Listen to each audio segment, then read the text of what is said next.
একসাথে চুলের স্ট্রাকচার বদলে যাবে, চুল হবে কালো এবং ঘন লম্বা। তো আজকে তোমাদের সাথে খুব সুন্দর একটা ভিডিও শেয়ার করব, খুব হেল্পফুল একটা ভিডিও শেয়ার করব। যাদের চুল একদম লম্বা হচ্ছে না এবং চুল ঝরা পড়ার সমস্যা রয়েছে তাদের জন্য কিন্তু আজকের ভিডিওটি ভীষণ ভালো হতে চলেছে। যারা আমার চ্যানেলে নতুন, যারা প্রথমবার আমার ভিডিও দেখছো, তাদের একটা ছোট্ট রিকোয়েস্ট করব, প্লিজ আমার চ্যানেলটিকে সাবস্ক্রাইব করে দিও এবং ভিডিওটি ভালো লাগলে অবশ্যই কিন্তু ভিডিওটিকে একটি লাইক করে যাবে। তো এখানে আমি একটি পেঁয়াজ নিয়েছি, পেঁয়াজটা খুব ভালো করে খোসা ছাড়িয়ে ধুয়ে নিয়েছি। এখন আমি একটি গ্রেটারের সাহায্যে গ্রেট করে নিচ্ছি। এখানে কিন্তু আমি একটি ছোট্টই পেঁয়াজ নিয়েছি, তো তোমরা চাইলে কিন্তু একটু তোমাদের চুলের ঘনত্ব অনুযায়ী তোমরা কিন্তু বানাবে। তো দেখো পেঁয়াজটা কিন্তু খুব ভালো করে গ্রেট করে নেওয়া হয়ে গিয়েছে। এরপরে আমাদের একটি আমলকি গ্রেট করে নিতে হবে। এই আমলকি এবং পেঁয়াজ দুটোই কিন্তু আমাদের চুলের জন্য ভীষণ উপকারী। দুটো যদি তোমরা একসাথে ব্যবহার করো তাহলে কিন্তু রেমেডিটা আরো অনেক বেশি পাওয়ারফুল হয়ে যাবে, আরো অনেক ভালো কিন্তু আমাদের চুলে কাজ করবে।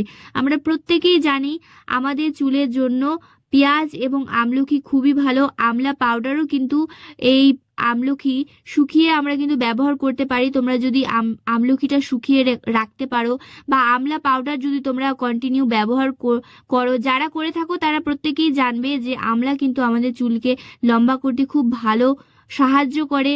আর পেঁয়াজের রস কিন্তু নতুন চুল গজাতে সাহায্য করে। তো এখানে আমি খুব ভালো করে গ্রেট করে নেওয়ার পর একটি ছাঁকনির সাহায্যে ছেঁকে নিচ্ছি। তো এখানে আমি 2 চামচের পরিমাণ রস বের করে নিয়েছি। এরপরে আমি বাটিটা সাইড করে রেখে দিচ্ছি। এখন একটি ছোট্ট কাজ করতে হবে।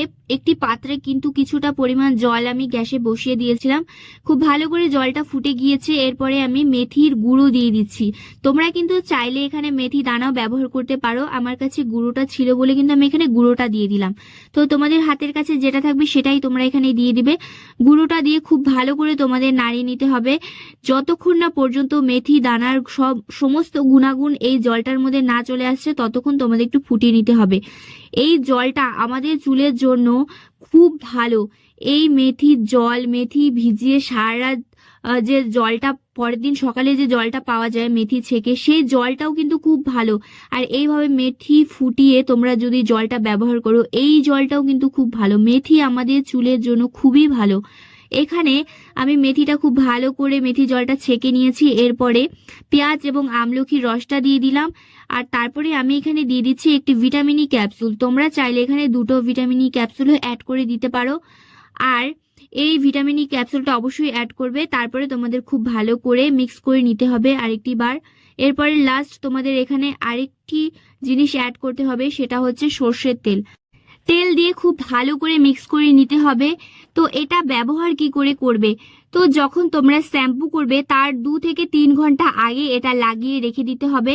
একটি তুলোর সাহায্যে খুব ভালো করে তোমাদের স্ক্যাল্পে লাগাতে হবে। এইটি কিন্তু স্ক্যাল্পে খুব ভালো করে ব্যবহার করবে। দেখো এখানে আমি মেথি দানা ইউজ করেছি, মেথির জলটা। এই মেথির জল আমাদের চুলকে গোড়া থেকে মজবুত করে, শক্ত করে এবং চুল ঝরা পড়া বন্ধ করে।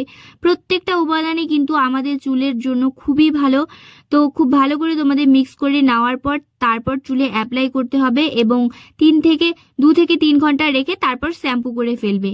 তো এই উপায়টি তোমরা প্রত্যেকেই করতে পারো, ছেলে মেয়ে বাচ্চা থেকে বড় সবাই কিন্তু করতে পারো। আর সপ্তাহে কিন্তু 2 দিন ব্যবহার করবে। তো আজকের ভিডিওটা এখানেই শেষ করছি।